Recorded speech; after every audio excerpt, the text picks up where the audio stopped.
Okay, welcome everybody to SDP Connect. My name is Judy Mark. I'm the president of Disability Voices United. You're used to seeing Christiana Morales here at SDP Connect. And unfortunately for us, Christiana has moved on to doing other work. She is still staying in our field and will be sure out and about, and you will see her doing advocacy around and trainings around the self-determination program. But for now, you got me. Um, I know I'm not the best alternative, but I'm the one that created the SDP Connect back like 5 years ago. So at least you got the original. I'm the OG SDP Connect person, but I haven't been leading it in a long time. So bear with me as we get through this. So before we get started, we have a lot of announcements for you.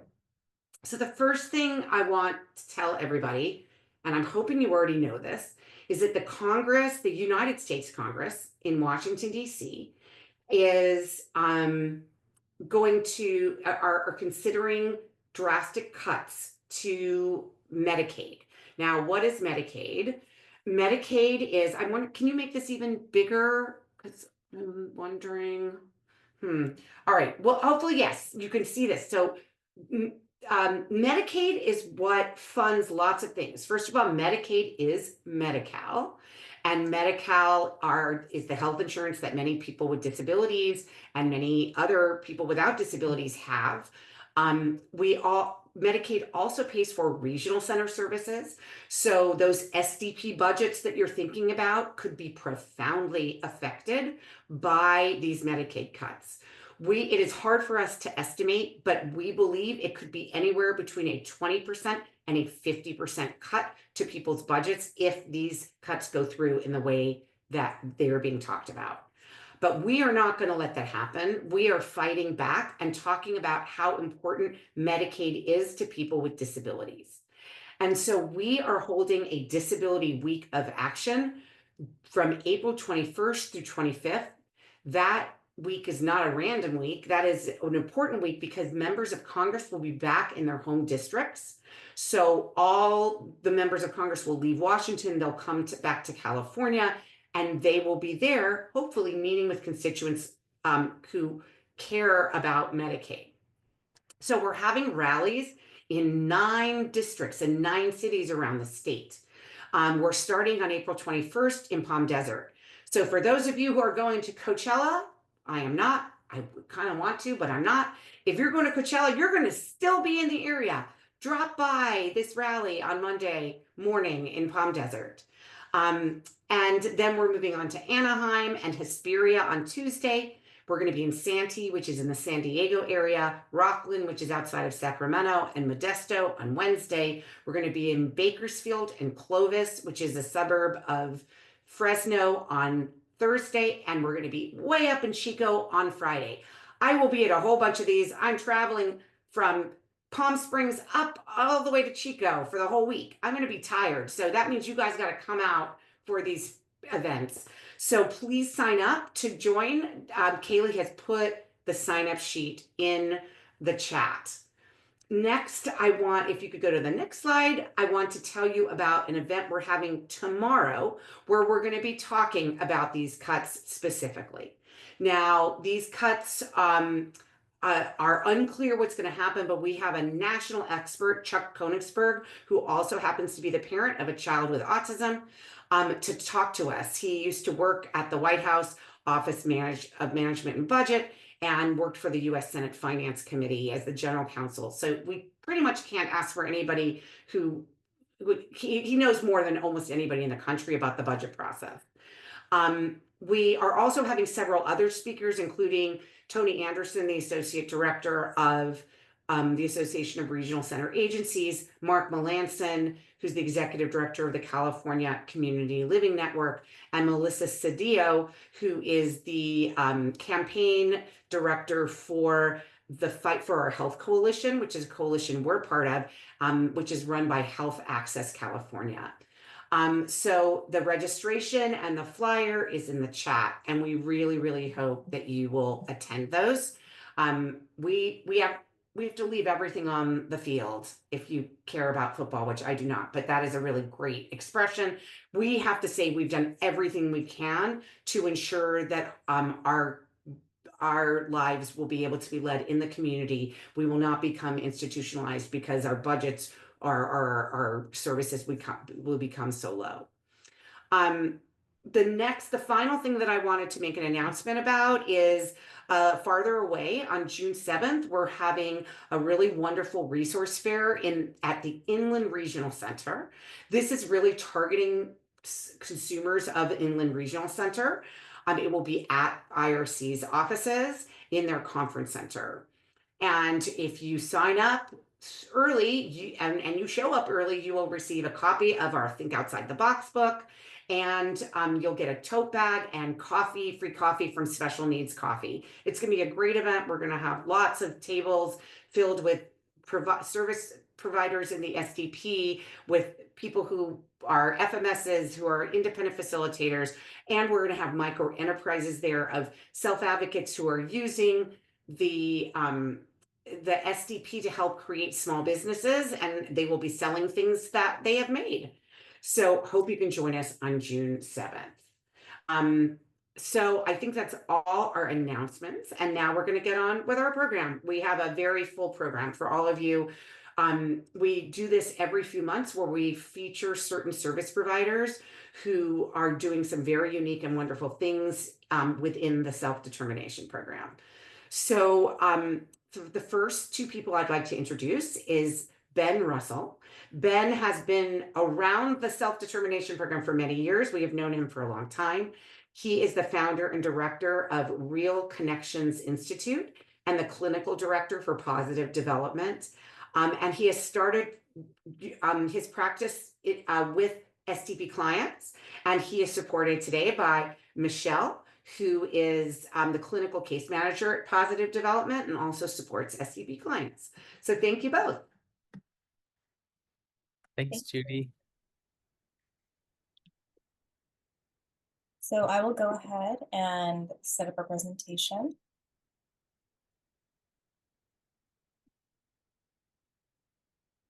Michelle. So as clinical director of a couple of agencies over the past 22 years now, it's been exciting to see self-determination grow, and sort of envisioned a role that people could have in supporting independent facilitators and families and individuals looking for a little bit more hands-on extra coaching and support. So that's what I put together that Michelle and I are offering to self-determination clients here. So you can go ahead and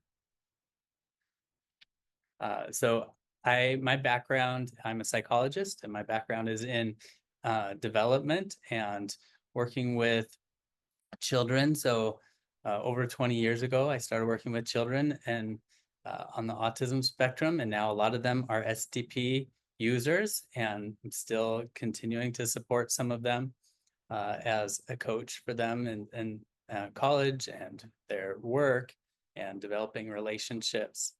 So I have been doing this kind of work in various ways for various ages for a long time. Then I met Michelle a few years ago, and Michelle has been one of our stars at Positive Development. And as like this practice working with SDP started to take off, I contacted Michelle and said, I think that you'd be great at this, and there's more need. So Michelle joined me. Thank you, Dr. Ben. For those wondering how to say my last name, it's like Shamil Shamazel, so it's Michelle Shamil. It sounds like a little like jingle. I had my BA in psychology from LAPU, so that's Azusa Pacific University. I'm working towards my master's in marriage and family care. I currently work alongside Dr. Ben as a clinical case manager at Positive Development, like he said, for a handful of years now. In addition to that work, I also work alongside Dr. Ben supporting the self-determination initiatives for adults, and hopefully in the near future working alongside more social groups as well in the Walking Out of Pasadena. I'm very lucky to be able to be part of this.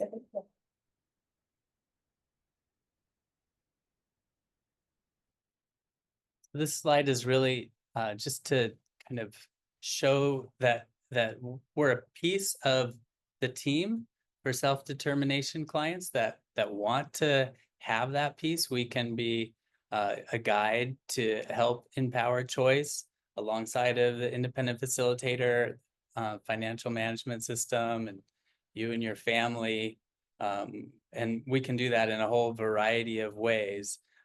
But it's to help guide, and sometimes somebody might need it for a short period of time, or somebody might want to keep us on the team over the long haul, as we support staff members and family members to understand needs and help with setting goals and understanding how those goals are working out, and what kinds of supports from the team, from the family, from your own life choices are going to be supportive of those.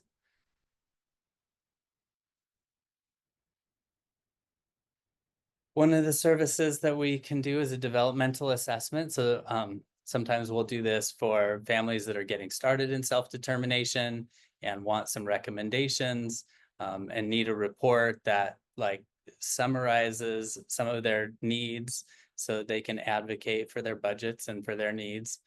So the kind of assessment that I do really looks closely at developmental capacities, and then looks at how cognition, emotional life, like physical capacities, sensory capacities, and processing all interweave and are part of supporting somebody to empower their greatest life through self-determination. So the specific supports that we can provide, because so far it's like kind of broad, it might be difficult to understand, like, well, what do you do? So there's several ways that we provide specific supports, and we're actively doing each of these for different folks in different ways.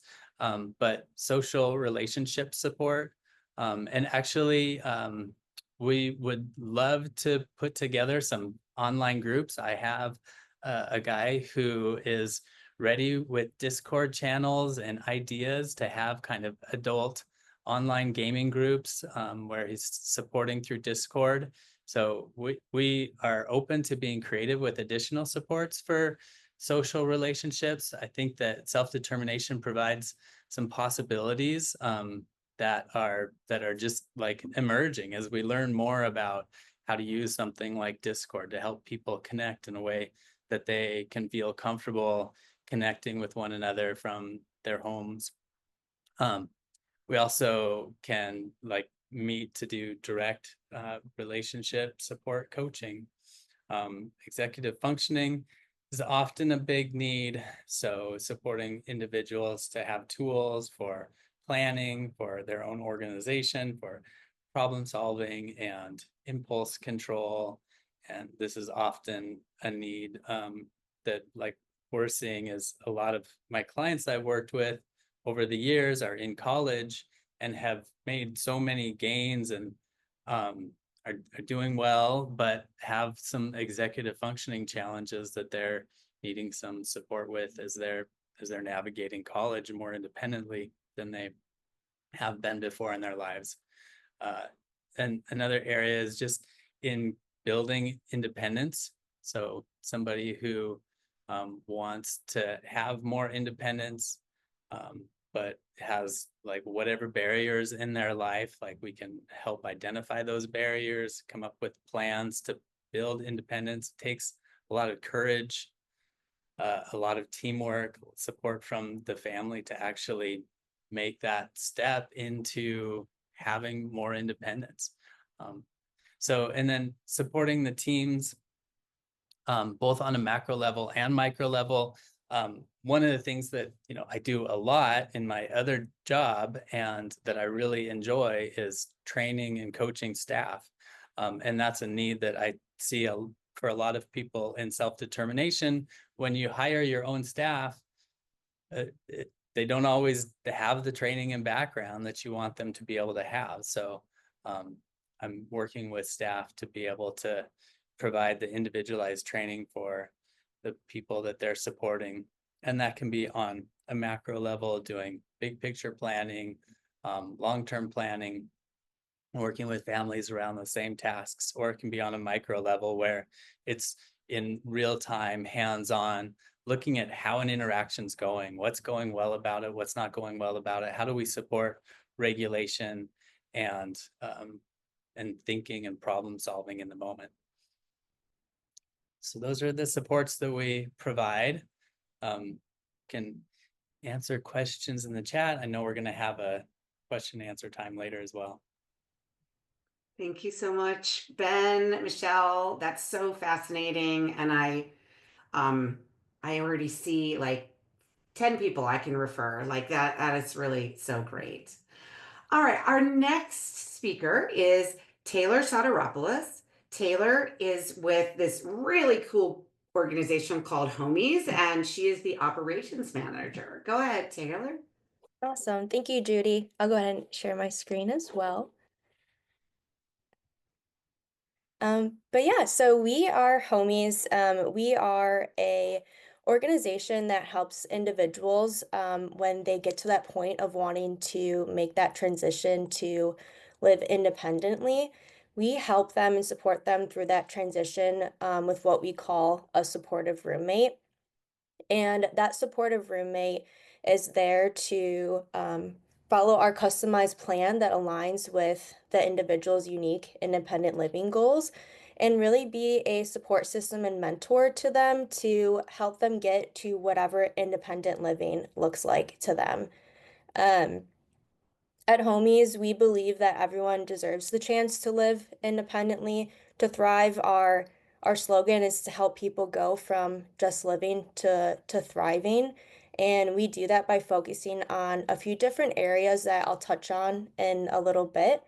But really, when people come into our program, we ask them, who do you want to live with and where do you want to live? And we really strive to reinforce and empower their choice in that and meeting them in whatever their ability and their needs are of making that customized plan of independent living for them.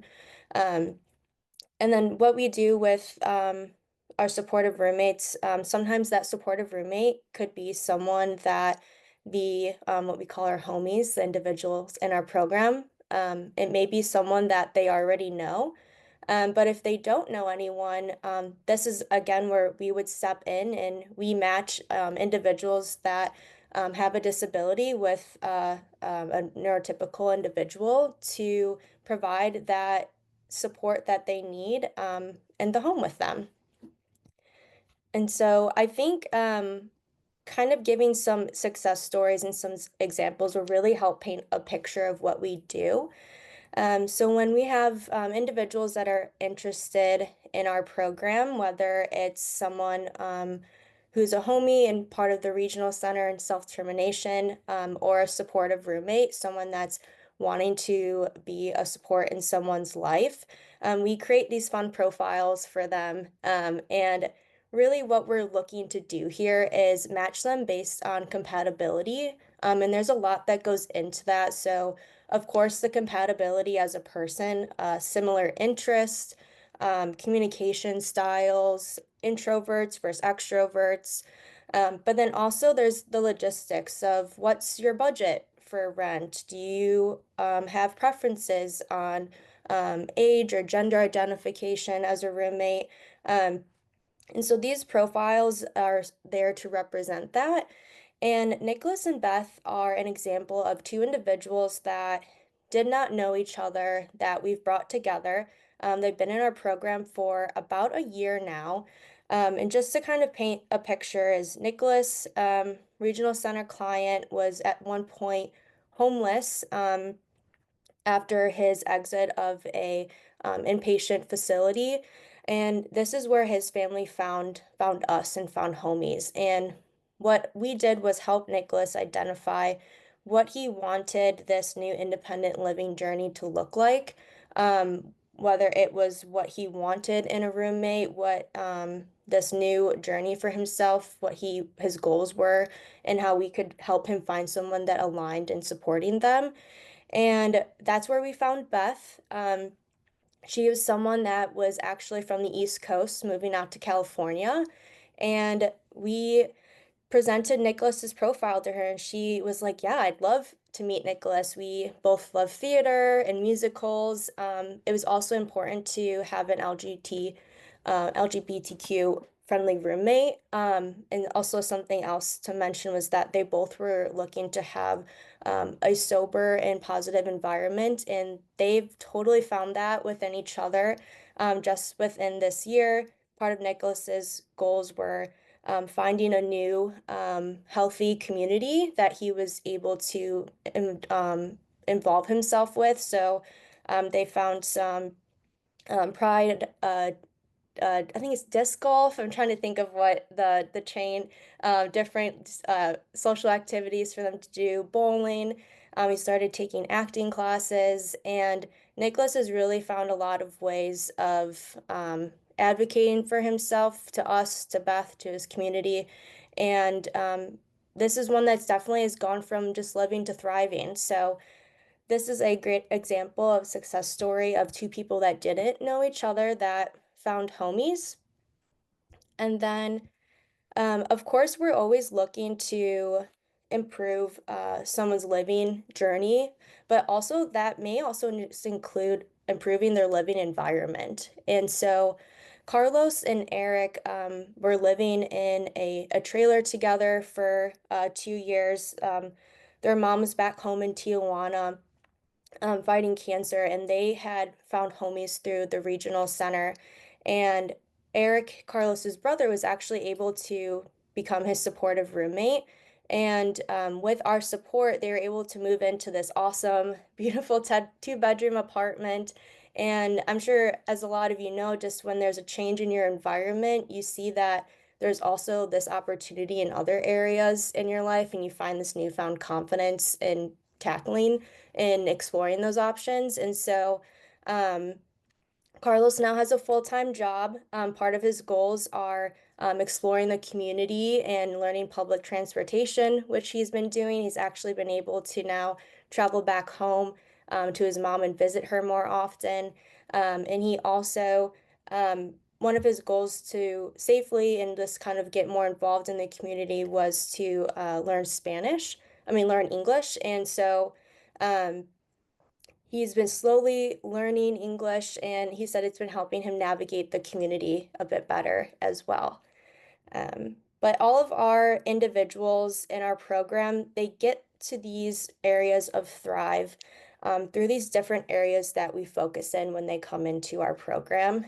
So we really start at advocacy and choice of when we ask them, where do you want to live and who do you want to live with? We really want to show them that their choice and their decisions are important to us, and how that really reflects in all these other areas in their life. So we look at creating one goal at least in each of these areas. So daily living could be getting up at a good time in the morning, creating that structure and schedule throughout their day, even diving into cooking skills, cleaning skills. This is really where all of our checklists and whiteboards come into play in this area. Health and well-being could be physical and mental health, nutrition, being active, breathing exercises. A lot of our current participants actually have nutrition's a big thing that they work on in here. Financial goals, so that could be understanding needs versus wants, creating budgets, practicing going out into the store and grocery shopping, and kind of doing conscious shopping with your budget and finances in mind. Purpose, which purpose is kind of a unique one in a sense of that this is, of course, different for everyone. It could be job, employment, internships, day program, really something where they wake up in the beginning of the day and they know that they have purpose and there's something that they're going to. We've found that individuals that don't have some sort of purpose or structure throughout the day, it's really hard for them to work on a lot of the other independent living goals that they have. Community, so that could be finding their community, kind of like Nicholas did, safely navigating the community, whether it's accessibility with transportation, how to navigate their community around their neighborhood. And then lastly, social, which is also just creating and maintaining friendships, learning how to do small talk, what are stages of relationships, and we look at these and we usually create 6 months goals, and then we do another checkpoint at the 6 months and see how our progress has been and reevaluate all of those goals. But with ongoing support with this, we provide resources to the supportive roommate and to the homie to make sure they feel fully equipped to support them, but then also provide ongoing support through monthly check-ins. But yeah, that's Homies. We're really here to, bring a new innovative approach to people living independently. And yeah, I think as you mentioned earlier, might be some time for questions later, but thank you. Thank you so much. That was really amazing. And thinking, all right, I know lots of people who could use that too. Thanks, Taylor. Our final presenter today is Jorge Godoy. Jorge is with Soli Music. We're so happy that he's here today. Now I'm forgetting. Oh, you're the owner and the senior instructor at Soli Music. So thank you. Welcome. Of course. Good afternoon, everybody. As Judy just mentioned, my name is George, and I am the owner of Soli Music. And I want to just present to you guys a few slides. Will you be able to display that for me, Kaylee? Yes, if you give me a second, sorry. Absolutely. But in the interim, I would like to just share with you guys. I actually am a alumni from Cal State Northridge, and I actually went for business administration. I have been in the healthcare industry for my whole professional career, but I've been a musician since I was 7 years old. I didn't start my business till actually early last year. And it was because I had a very cool experience that hopefully, one day I can share with you guys more and thoroughly. However, I've always had a passion for music and has a passion for teaching. But I did run across a very special family last year. And they mentioned to me the need of a music instructor specifically for this population, right? So what I did a lot of research, and I began to look as to what was needed, what did I have to do.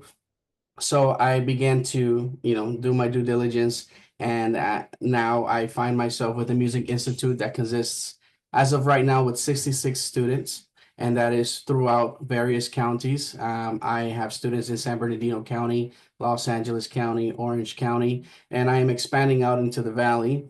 As you can see here, I do specifically cater to children with special needs. And I do this with multiple instruments. I myself am a senior instructor. I know how to play every instrument that you can think of. Specifically here, I have highlighted piano, guitar, bass, drums, and I'm also a singer. As of right now, I'm registered with not only the regional centers, but I am also registered already with pretty much most of the FMSs out there. Some of them Acumen, ACE. I have PPL, GT, Acumen, Aviana. So if anybody who would be interested in getting started, I would, if I'm not already registered with your FMS, I will quickly get that process done as I have met all the requirements. And I'm also finalizing the vendorization through the regional center, the East LA Regional Center. So this is my mission statement: to empower every child through the joy of music, creating a safe, inclusive space where abilities shine, confidence grows, and every note celebrates uniqueness. I have, I appreciate Taylor's presentation when she highlighted some of these testimonials. I can tell you that as much as a professional musician that I am, I have learned so much from working with these children. I've actually ran across, so far, I have 4 students of mine who are savants. If you don't know what that necessarily means, that means that they just understand music at a level that even myself with 30 plus years of experience, I have had to work really hard in order to accomplish that. And to them, it comes very natural, very easy. And it's such a beautiful thing to experience. And my job, the privilege that I get is to be able to, help them understand that gift that they have. So we can go on to the next slide. Some of the benefits of the music that we're able to bring. These are in-home sessions that we have.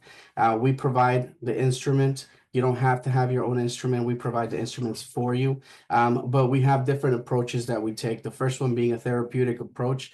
As some of I have children with different types of that are in different areas of the spectrum. I have children with cerebral palsy. I have students that are actually nonverbal. Actually, the majority of my students are nonverbal. So I have to be very creative in the way that I approach the lessons. After the assessment that we have with the student, we tailor the class or the lesson to their level of receptivity. So we take different approaches. And we see here that a therapeutic approach, it provides a very creative outlet, and it helps them communicate, express themselves. We also understand the benefits that it is to their developmental, growth. The pictures that you're actually seeing are actually pictures of my students. They're not pictures that I found on the internet. They're pictures of my students. I have not just children, as you see the lady in the middle, her name is Crystal, and she's actually 43 years old. And through music, we're actually able to also show our students how to be more emotionally connected. We can go on to the next slide. Some of the services that we offer are music therapy when it comes in colors and in numbers, using colors, especially for nonverbal students. That is something that has been very effective. For our students who are a little bit more advanced in the way that they understand, the way that they can grasp the information that's being relayed, then we do in fact go through music theory and show them the basics of music, show them, the ins and outs at whatever level they're able to accomplish. And our goal is really to make them into musicians, right? Obviously, they have a love for music, they have an interest in music, but we make it very fun for them, which leads me to the next one, which, there are students who either because of their physical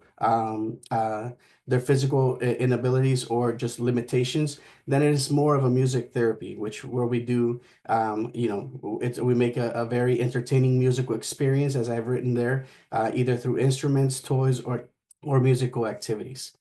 If we can go ahead and go on to the next. These are some pictures of my students. As I said, these are not definitely not all of my students, but everyone that you see here is a student of mine that has been a tremendous joy working with each one of them. And we can just go on to the next slide as well.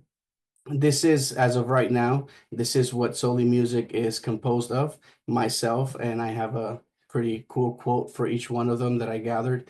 And again, we are spread out through the different counties around LA County. We are not limited, and we do not put, if we understand that we can provide a service that is very much needed, then we will make the effort to provide that service. And again, we're here to serve.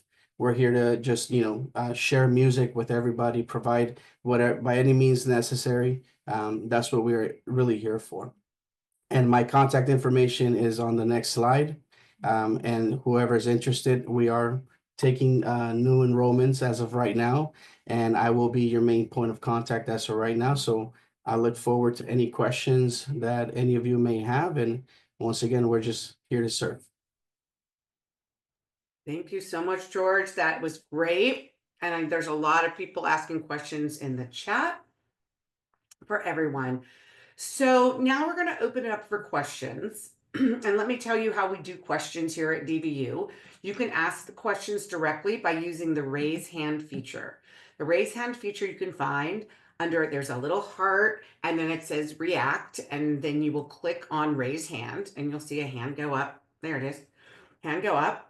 And so we can then call on you and we'll let you unmute and ask the question directly to any of our speakers. You can also put your questions in the chat or your comments in the chat, and we have been tracking all of those, and we'll be able to ask those. I should also say that this is an SDP Connect, which means that if you have questions just about the SDP that aren't necessarily related to our speakers, please feel free to ask those questions. And we will get those questions answered to the best of our ability. So we're going to start with the questions that have already been put in the chat. A lot of questions were about, like, where do you work? What areas do you serve? So I'm just going to let each person answer. Ben, what area do you work in?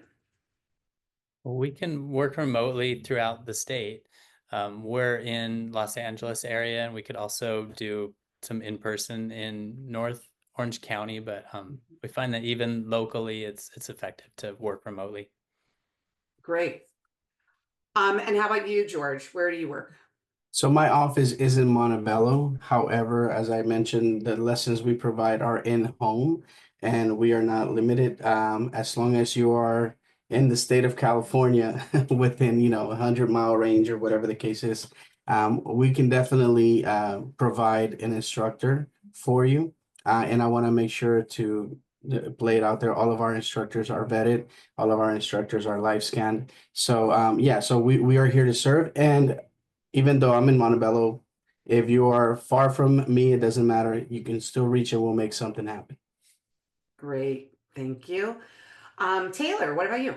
Yeah, so we are mostly throughout like Southern Cal, so Los Angeles, Orange County, San Diego County, but we also are actually kind of randomly up in the East Bay area too. Okay, great. Wonderful. All right. There's also Cecilia at 5 o'clock asked if you teach tuba, George. Tuba is not on the repertoire as of right now. However, if you're serious about it, you can just get in contact with me and I will make sure to make something happen for you. Another question for you, George. There's a couple of them from Margot Hoover.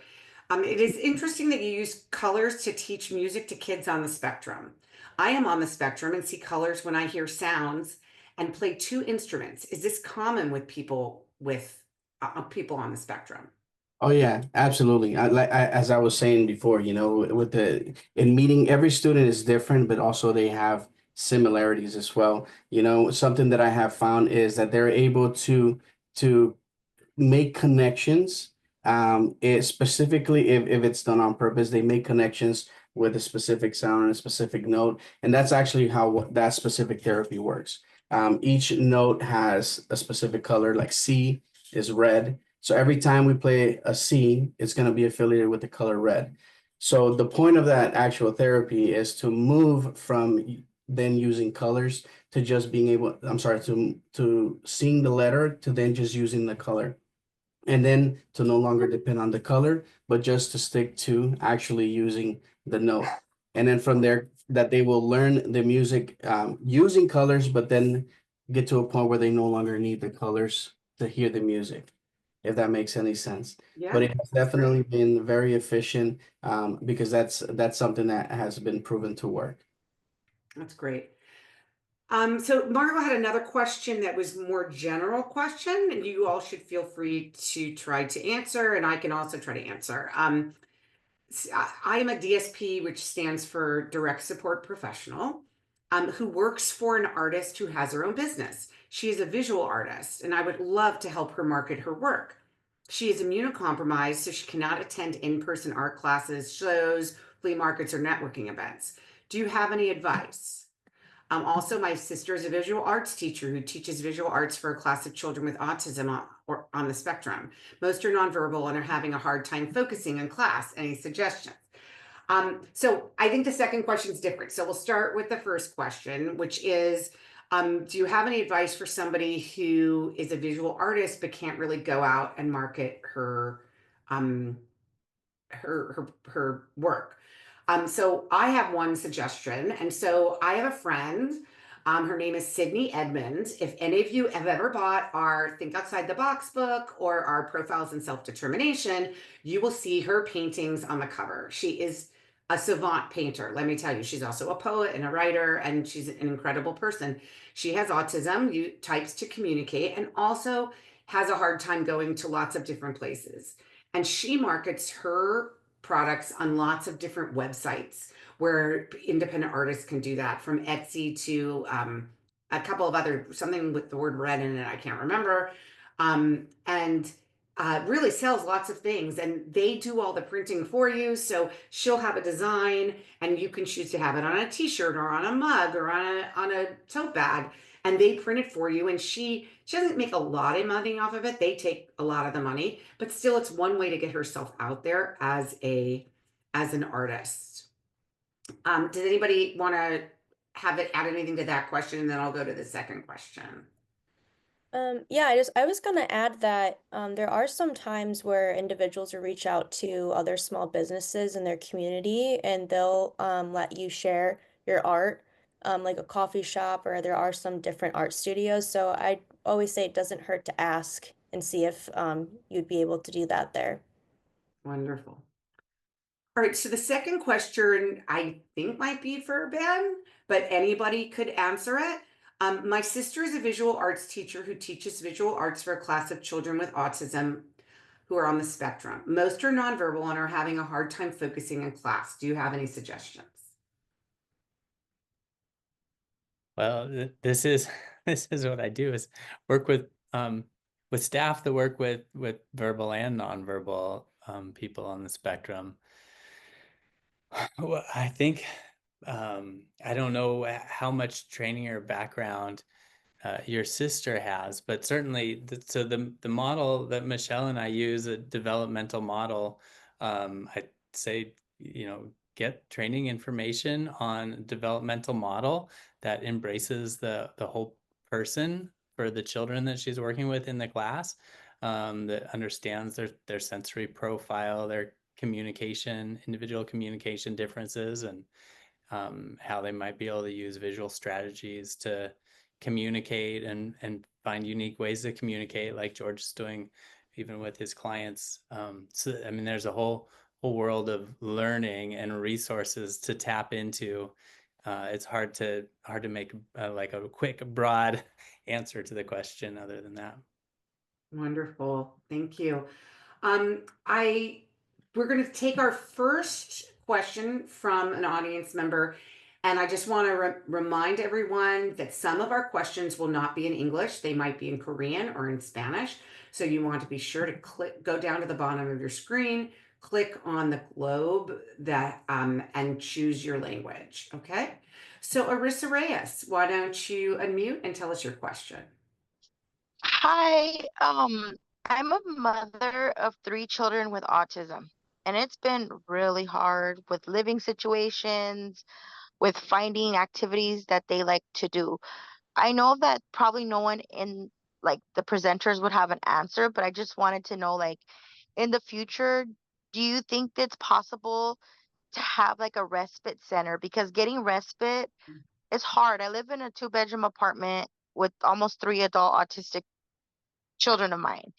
And my son's nonverbal, my middle one, and he gets aggressive. And it's like, I wish there could be like a respite center where you could kind of drop them off, or maybe, their one-on-one or behaviors can go with them. So that way us parents can have rest, because it's really hard. So I just kind of wanted to like bring that up, or maybe, that can be, and someone can discuss that.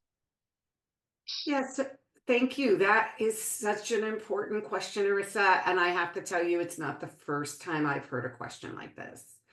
But I think of it kind of in a different way. I don't think of it as we need to give mom respite. Because in fact, I discourage everyone from using the respite code in the SDP. Please go back and look at some of our previous SDP Connects and you will hear why. Because the respite is basically babysitting, and the individual is not allowed to leave the property of their home. And that means that they're not being included in the community. So why would you want to do that? So I don't think of it as respite, Rissa. I think of it as each of your three children having lives where they are happy, they are involved in their communities, and they are doing the things that they want to do. And that's the only way to find those things is through person-centered planning, which is required in the SDP. So it the thing about the SDP is if you have three children in the SDP, it's not like they're doing the same thing every day. They each have their own interests. They should each have their own staff supports, and they should be going out into the community. And a little warning, sometimes regional centers try to say, well, you have three children, so they should all have the same provider. It's like, hell no. These are three individuals who have three individual lives, and they shouldn't have to do everything together unless they want to do things together. So I actually see Mari in here, and I know Mari has lots of kids who also have needs, and so it's like that is what you need to do is to have individual lives for them. But I'm wondering if anybody here, any of our speakers want to add to that.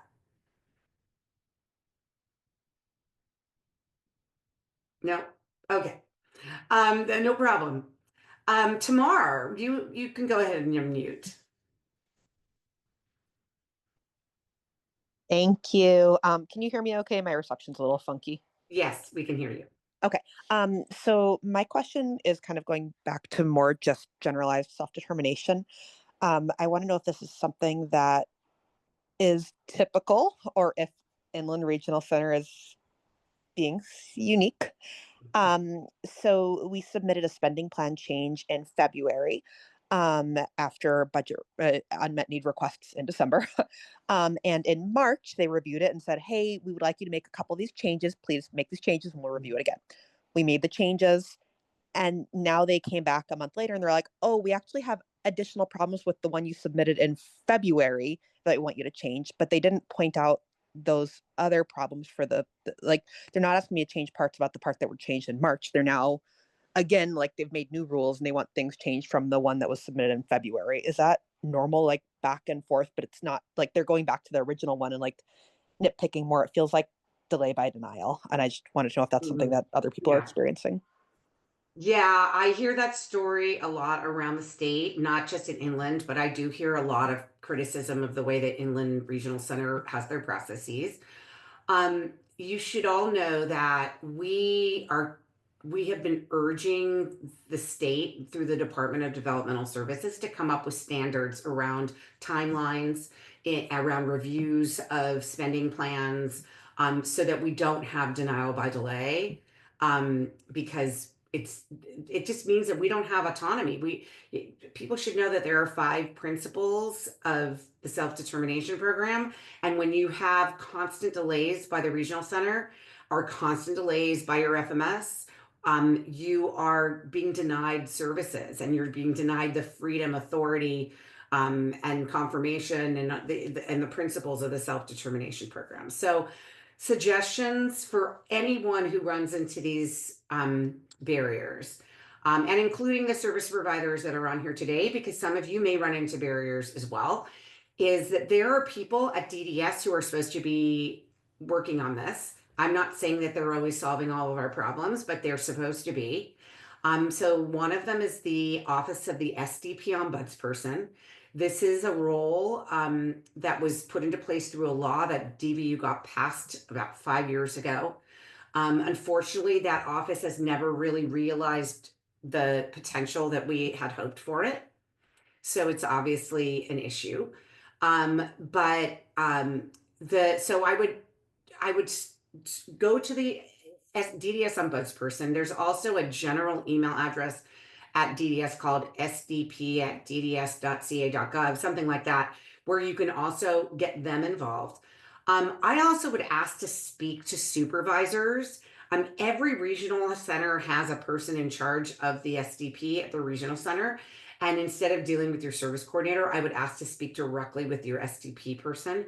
I know that there's a bunch of people. We've worked with a woman named Alejandra at IRC. Doesn't mean that she's always going to be doing everything we were hoping that she's doing, but we get along with her quite well. So you should really, and then honestly, I really encourage people that if you are running into one roadblock after another with your STP, you should start calling your elected officials. And that means you should be calling your state senator, your state assembly member.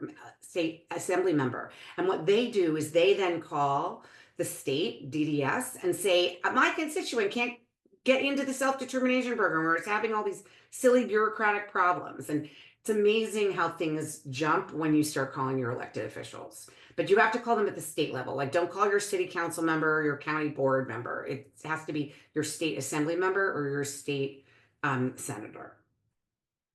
All right, let's go back. There's no more hands up right now. So let's go back to what's been posted in the chats. This is another general question, which actually relates to lots of folks. Is there a training or additional information that one can obtain on rate increase reform aside from what has been posted on DDS? So let me go back and explain what that is so that folks understand it. So first of all, people should know that your budget in the self-determination program is based on the services you would get in the traditional system. So if you were in the traditional system, many of the services have been given rate increases. So let's say you're using supported living services that are helping to make up your budget. Well, supported living providers in the traditional system have gotten a whole set of rate increases over the past couple of years, past 3 years. And the most recent one was January 1st of this year. And so you have every ability to call your regional center, ask for an IPP, and to say, I want those rate increases put in my budget. Sometimes they will ask you to justify it. And you can say, I need to justify it because I'm not able to get providers for the previous rates that you're giving us, and I need the new rates added to my budget. The other thing you should know is that there's a presumption that when you enter your next year, so you're doing your transition into, let's say, year 2 or 3 or 4 in the STP, your regional center should be automatically giving you the rates that are new, the highest rates that exist for that service. If they are not doing that, they are actually going against the policies that have been decided by DDS. And you should be immediately calling DDS to say that this is not happening. I am hearing that this is happening all over the place. People are not getting the rate increases that they've asked for. And I'm hoping that, providing the education at meetings like this gets people to understand your rights to get those increased rates. And it's really important because you may not even know what that rate is. So those rates are posted on the DDS website. However, they're a little bit tricky. So those are the rates that are generally set for that kind of service. But sometimes the rates can be higher depending on the service provider that you would have used. So a good example is, let's say day program is in your budget. Not actually you're going to go to that day program, but day program is in your budget. They may have given you the rate for a day program that provides 5-to-1 services. So that's 5 clients to every 1 staff member. But you know that you would require, or your child would require 1-to-1 in that day program. So that's going to be a rate that's higher than what is going to be that rate on the DDS website. And so one tricky way to do this is to find a provider that provides the 1-to-1. So find a day program. Oh, you provide a 1-to-1. What is your rate? What is your hourly rate for that? And then that's the target that you're going to say, if we were in the traditional system, we would use this provider at the 1-to-1 rate, and that rate should be going into your budget. Okay, so I know that the people are saying, like, answering I was just denied to raise my son's behavior respite rate, and the reason they gave me was that those rate raises were for the traditional program. Right, exactly. So your response is, well, how do you create my budget? The budget is created based on services in the traditional system. That is written very clearly in the self-determination law. All right, so if the rates are going up for the traditional system that make your budget, then you should get the rates too. Sandra, you have your hand up. Go ahead. Hi, Judy. Hey. So I'm Sandra and I serve on my Regional Center Self-Determination Local Volunteer Advisory Committee. Every regional center has one of these committees, and it's very important that all of you figure out when your regional center has these committee meetings, where they have them, and go. Because people are there, because regional center employees are there that can help you with your specific problems, that can listen to the situations that you're encountering where, hey, I was just denied to raise my son's rate because of blah, blah, because not much goes above your service provider, not service provider, your service coordinator.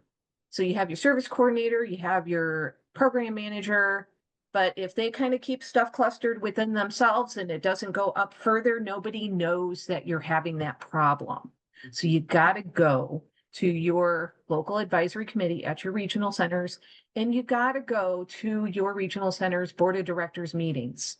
I have learned that my own regional center, after reading years of minutes, in 5 years of minutes for a board of directors meeting, they mentioned self-determination twice. So I go to my board of directors meeting every month, either by Zoom or in person. Find out when your regional center's board of directors meetings are, and I give public comment about my experience with self-determination.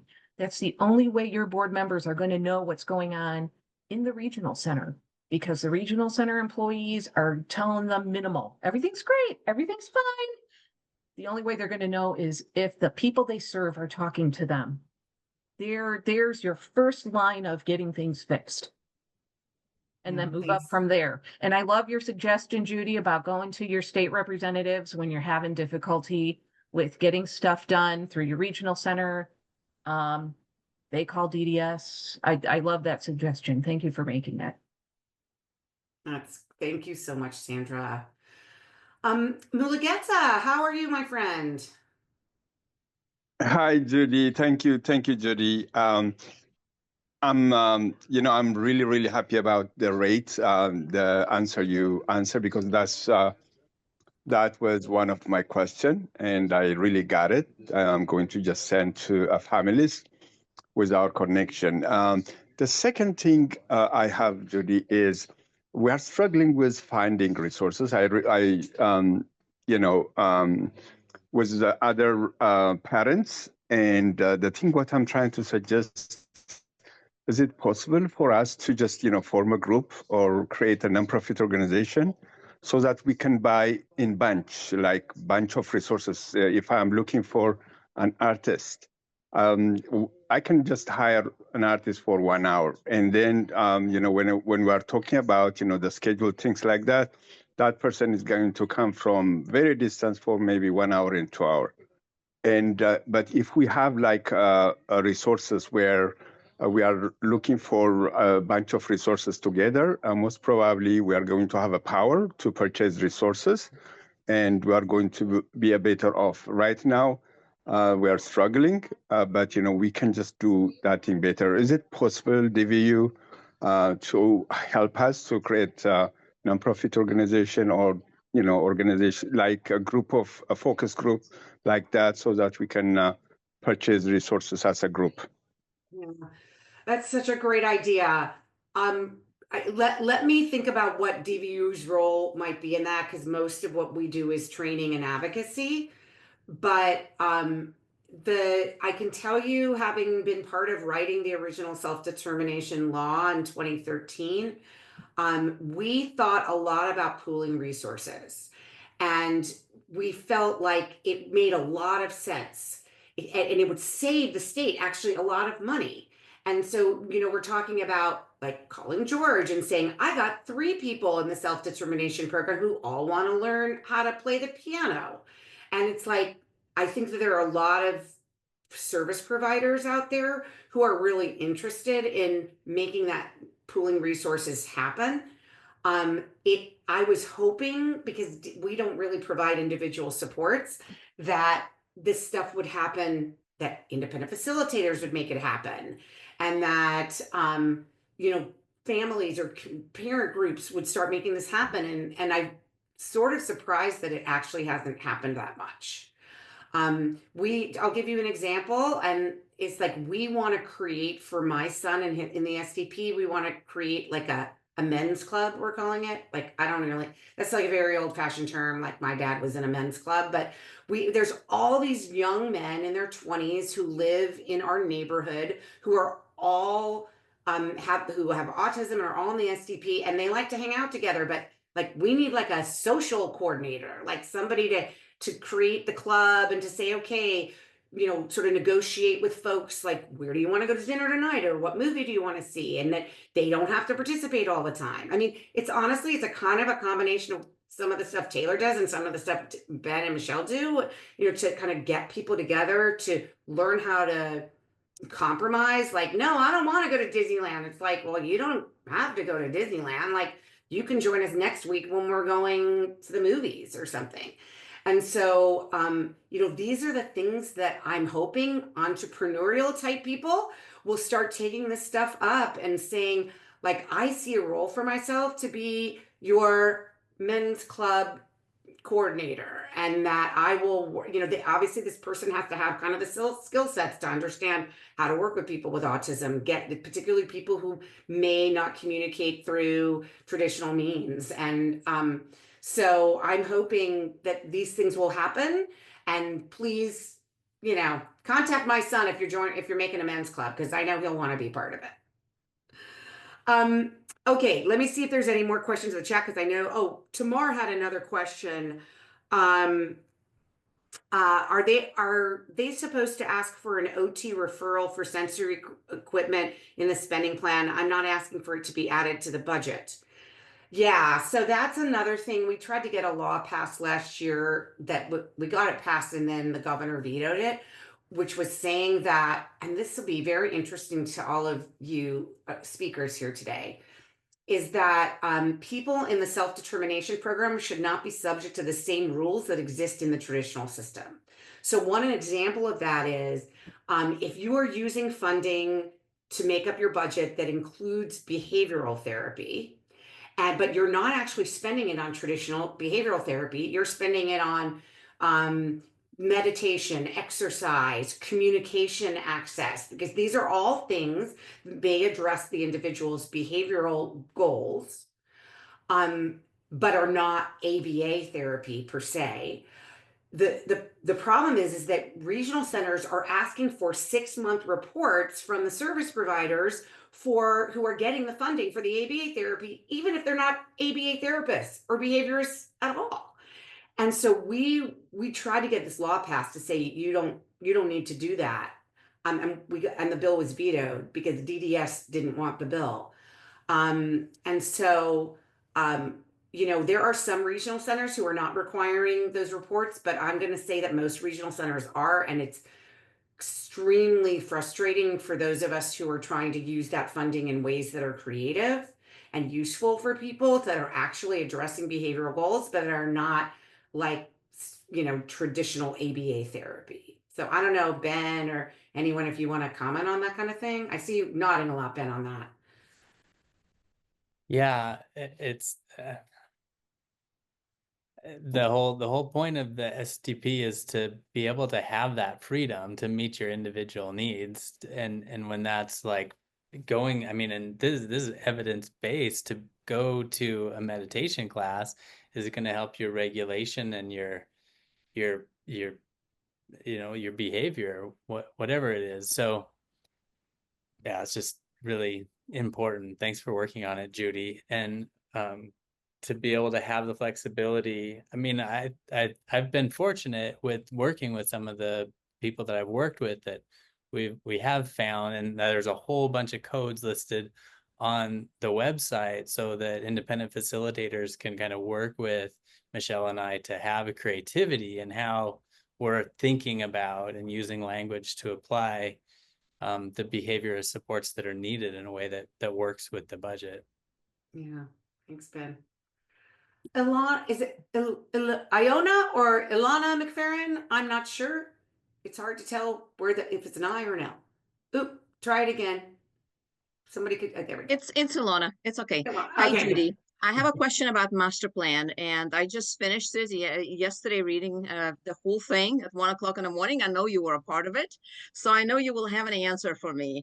My question has to do with, I'm trying to understand it. Is it merely a suggestion of, of something that DDS will be implementing and passing it along to Inland Regional Center, or those are the guidelines? So that's one part of the question. And second is, what are the timelines that we're looking at? I looked at someone all the way to the bottom. All the juicy stuff sometimes is, well, the fine print, and the timeline was almost like a 10-year. And I just wanted to follow up and see if I'm understanding it correctly. So, so here we are. Yeah, thank you. Mhm. So for those who don't know, for the past year, there's been a group of folks who helped to create what is called the Master Plan on Developmental Services. And I don't know if anybody can find it and throw it in the chat. Maybe Tina, can you do that for me? Tina on our staff was also part of the creation of the master plan. And so so were a number of other DVU folks.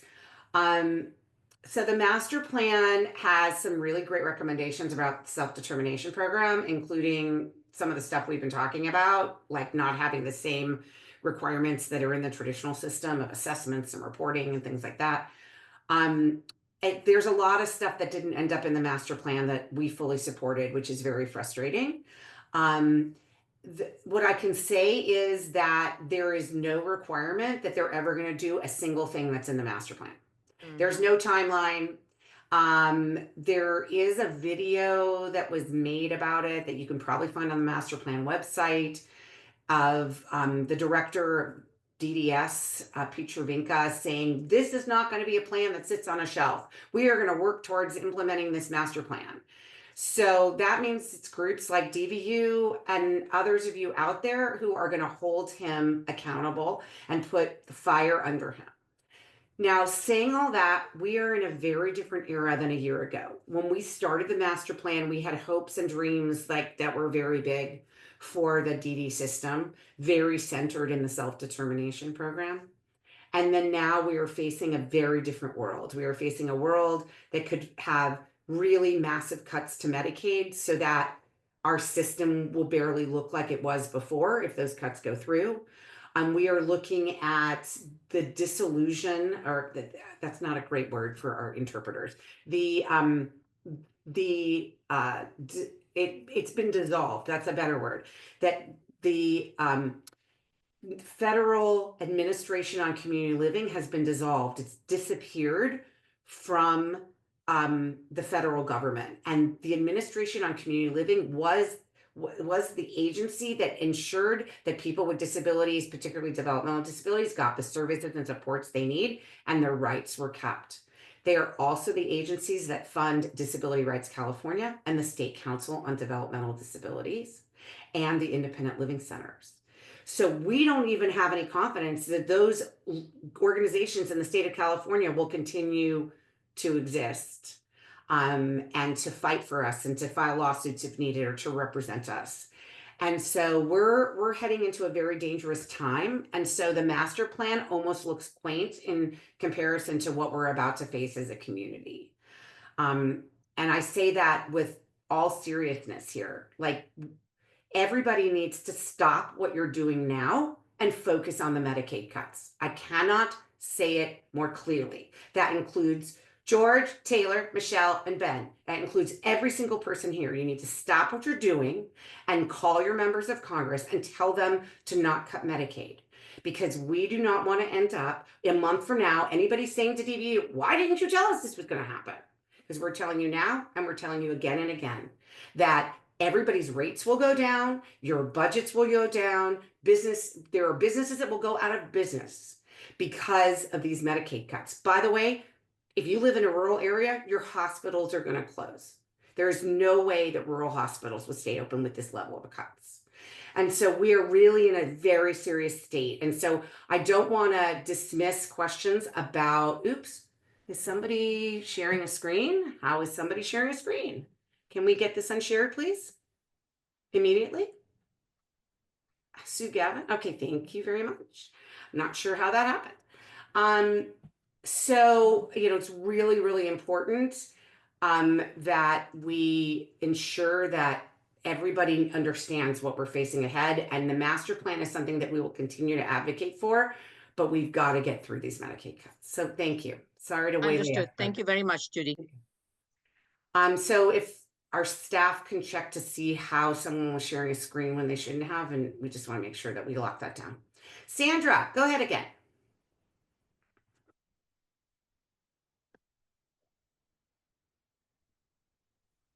There we go. So Yeah. regarding like the group things that you were talking about, I think some of the concerns is privacy, HIPAA stuff. So I know, I see your face. Because I have a service provider who is kind of wanting to do the same thing with the kind of work that he does with his clients, and he wants to pull them all together. But he's not sure how to do it. So I kind of feel like he just needs to advertise it and offer it to his clients and, have a, he bills individually, even though they're meeting as a Right. group. Right. And so I think, some of that is, for people who want to provide that service to our self-determination program participants, that's something that they need to advertise. Hey, we do group, Mhm. we do social, kind of thing. And that'll help, I think. The other question I had was, again, about the master plan. It doesn't look like what the governor vetoed was addressed in the master plan. Oh, it's in there. It's in there? Yeah. Not Look that under the not S- that we're gonna get anything out of it. So, but yeah, and you're absolutely right. And Judy, when I tell people that hospitals are gonna close and stuff like that, people look at me like I'm nuts. I'm like, you have no idea Mhm. just how spidered into the infrastructure Medicaid is. Mhm. You Very, know, very true. and people who don't think they use Medicaid, they use Medicaid. Yeah. Yeah. And so yeah, really this kind of becomes like top priority to get this dealt with. Yeah. Thank Thank you, you. Sandra. And I know you're in Bakersfield. I hope we'll see you at our Bakersfield event. Raji, go ahead. Hi there. Hi. Can you hear me? Yes. Yes. Okay. Yeah. So with regards to, writing to our Congress or representative, I did that. And the response I got back is that our representative is already on board with this. And so they actually favor, that there shouldn't be any cuts. So is there anything else that I should be doing beyond that? Who is your representative? Gosh, I Oh, forgot. where do you live? Where do you live? East Bay. Okay, so I'm sure your representative is already on board. That is certain. Because there's only 9 Republican representatives in the state of California, and those are the representatives that we're concerned about and have Yeah. voted. Will probably vote tomorrow in favor of these cuts and have voted a couple weeks ago in favor of the cuts. Okay. So yes, if you live in a district where you have a representative who's been really supportive of the disability community and of Medicaid, there are lots of other things you can do. Okay. What's First that? of all, join our mailing list, which I'll make sure we get in the chat. It's called Help Wanted, Save Medicaid. If anybody on staff has it, if not, I can try to find it. While we're getting another question in, join our campaign. We are sending out emails to people telling them to do text banking and phone banking. And so what you're doing is you're calling voters in the districts that we need to advocate in and telling them to call their member of Congress. You can show up at one of our rallies. If you're in the East Bay, maybe you can come to this one near Sacramento or come to the one in Modesto. So we need numbers. We need people at all of these events. And I live in LA. My member of Congress is Ted Lieu, who's great on Medicaid stuff. And yet I'm becoming, I'm very, very active. I'm out there. I'm doing lots of things. Sure. No, thank you, Judy. Thank you, And Raj. I also had a couple of questions. So one, of course, I wanted to make a comment about what Ben said earlier about meditation and evidence-based.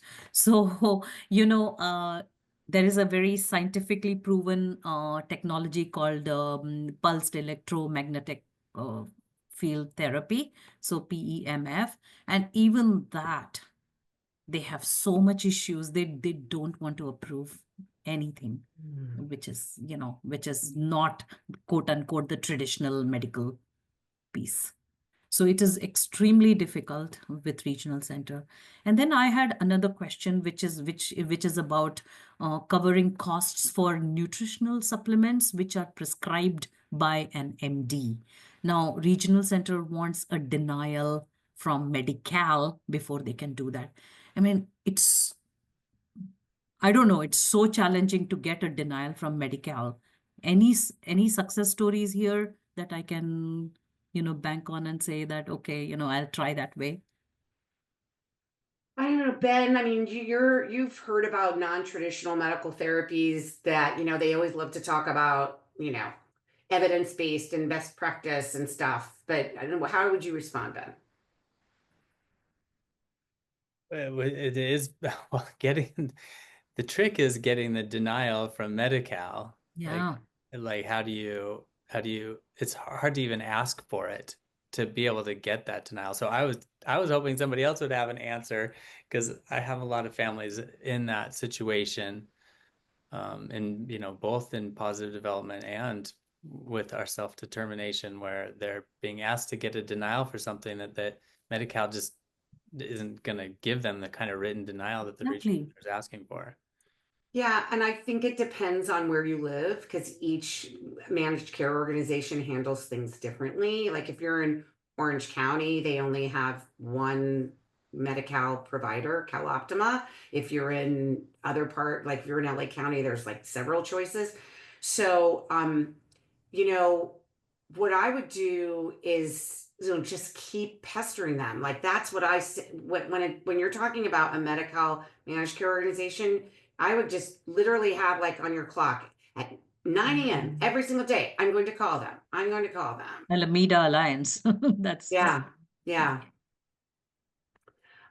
it's hard. I know. And the problem is if you don't have that denial, you can't actually get the regional center to fund it. And it's just.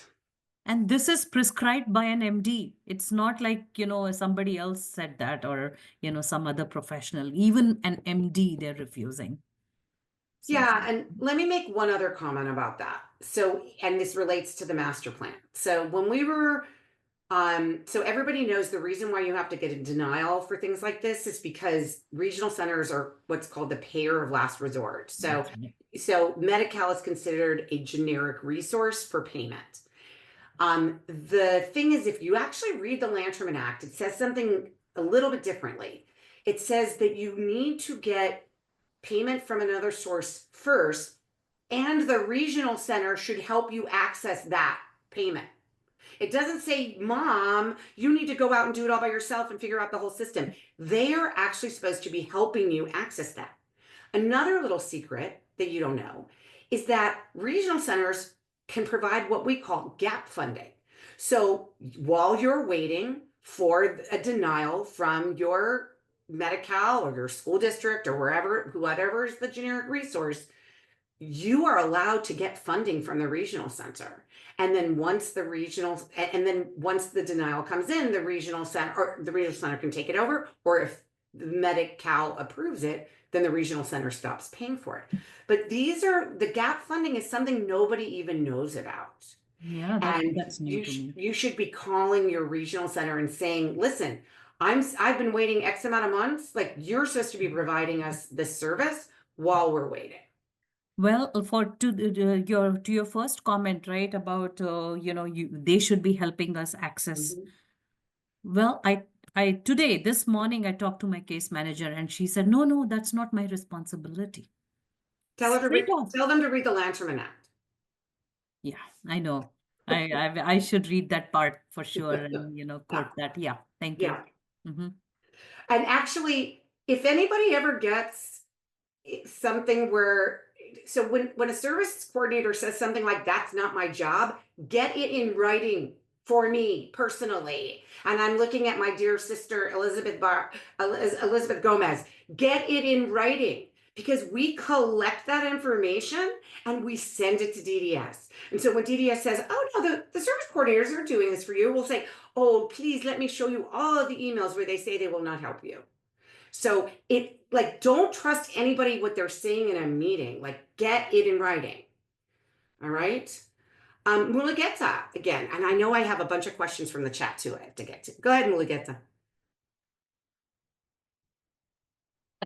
Judy, we are trying to just, pass the information, especially addressing our representative, but we are hearing certain things for the other people to change their mind. For example, like the last time I heard this, that they found a 400 years old Social Security recipient. This type of rumors and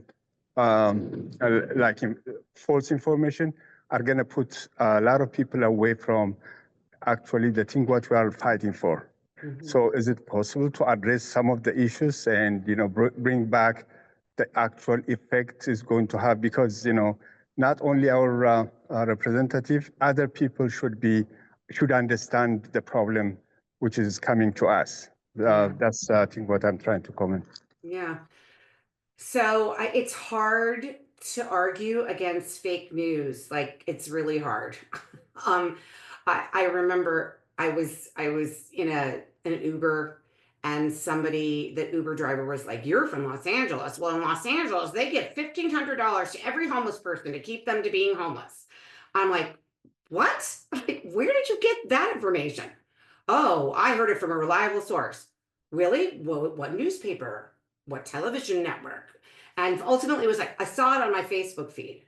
So people are now getting their news from their Facebook feeds, from Instagram, and from TikTok. And like, how do we change that? We are living in a very different world where people are not, where facts are not facts anymore, and truth is not truth anymore. And so, all we can do is show people what is really happening in the world. And believe me, if these cuts go through and everybody starts complaining about, oh my God, how am I supposed to be able to afford staff on this amount of money? It's like, people will be like, yeah, we told you so. Like, we don't want to get to that point. We have to fight these cuts before they even happen. I'm gonna there's a couple of questions in the chat that I want to get to. April asks, if the regional center service coordinator states that BCBA, so that's what does BCBA stand for? I can't even remember. Behavioral Board Certified Behavior Analyst. Thank you. These are people who have to go get certified and take a lot of training and stuff. Needs to approve a 2-to-1 behavioral respite, but I submit documentation with no updates or more proof. And it continues to be asked of me. How would you recommend I get this resolved? My adult child is in his last year of behavioral school and waitlisted for ABA, yet behavioral respite has never been offered in the traditional system, even though he has gone through 3 respite workers due to behavioral issues. We are trying to get 2-to-1 respite approved before we complete our budget. Okay, so some of that stuff is a little bit complicated for me. But here's what I say about getting your budget done. Try not to get too caught up in the details of your budget. All right? Try not to get caught up in, oh, they're asking me to get this. Find a way, in any way that you can, to get the budget amount that you're going to need to live a great life. I have a friend who was having issues in the way that they were asking for all these reports for behavioral therapy. It was but the regional center offered an alternative. How about we give you hundreds of hours of personal assistant hours? And it's even though clearly that's not what the individual needs, it's just a dollar amount that you're getting to. So just say, okay, what is your counter offer, regional center? And if that dollar amount is a counter offer that works for you, just say, fine, I don't care. It works. If they're offering you stuff that's getting you a super low dollar amount that is not even a livable amount, that's when you start fighting for these various kinds of services that you'll need. So if your child, you said my adult child, so that means your adults should be getting tons of services. They should be getting day programs and independent living services and lots, and even some kinds of supported living, even if they're living in their own home. These are things that you want to get added to your budget as much as you can. I always say to people, think about a 24-hour schedule, and if this adult cannot be left alone for even 1 minute of that 24 hours, you need to make sure you are covered for all 24 hours. So it's between IHSS, supported living, personal assistance hours, day program, whatever it is, just make sure they're covered for that 24 hours, and that becomes your budget. All right. We only have a couple minutes left. So Renee, I'm going to let you ask the last question. Renee Rose, go ahead. Thank you so much. I love these meetings, and I'm just so glad you all have them, and I look forward to them. So I just want to thank you for this time. It's so informative. So my question is, how does a person become trained in becoming an independent facilitator? Yeah, so right now it's very loosey-goosey on how a person becomes an independent facilitator. They basically have to have some general knowledge about the self-determination program, and they have to sort of know about person-centered planning, and it's very loosey-goosey according to DDS. But there in the future, at some point, there is going to be an actual certification that people are going to need to have to be an independent facilitator. And that certification has been worked on for like a couple of years now. I mean, I feel like it's forever. And this agency that was hired by DDS to create the certification program actually knew nothing about the self-determination program and somehow got hired to do it. And it's been a bit of a cluster, and it hasn't happened yet. So once that happens, then people will go through this program, and they'll have to answer a bunch of questions and take a bunch of tests, and they'll become certified in it. So right now there are some groups that are providing free independent facilitator training programs. I know the Autism Society of Los Angeles is doing them in certain places at certain regional centers, and in some cases regional centers are providing it, and in some cases I think you can pay people like the Guidelight group to take it. Tina, did you want to comment on this?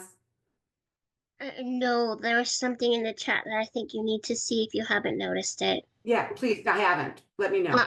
From Jin's book, I don't know how to say her name. I'm sorry. She says, "Hi, Judy. We have about 550 Korean families connected with BBT. Many of them may find it difficult to participate in English. Would it be okay if they wrote and submitted their stories in Korean, or do they need to translate them into English before sending them? I believe there would be higher participation if they could express themselves in their native language." Oh, yeah. So English is always preferred, honestly, because you're dealing with these congressional offices. However, if you have Korean families in Congresswoman Young Kim's district who is Korean and reads and speaks Korean, send her all of those letters to her. I think that's a phenomenal idea, and do it all in Korean and en masse. Like, that would be amazing. And Jinsuk, I know you, and can we please be in touch, because I want to get you to this big rally. It would be amazing to have a large group of Korean Americans and Korean families with disabilities at that event. Well, I want to take a moment to thank our special guests today, Ben, Taylor, Michelle, and George. Thank you so much. This was such a great event, and I hope that you get some clients out of this, and I hope that you stay in touch with us as the self-determination program grows. Thanks, everybody, and I hope we'll see you tomorrow at our events on the Medicaid cuts. Take care, everybody. Have a great evening. Bye.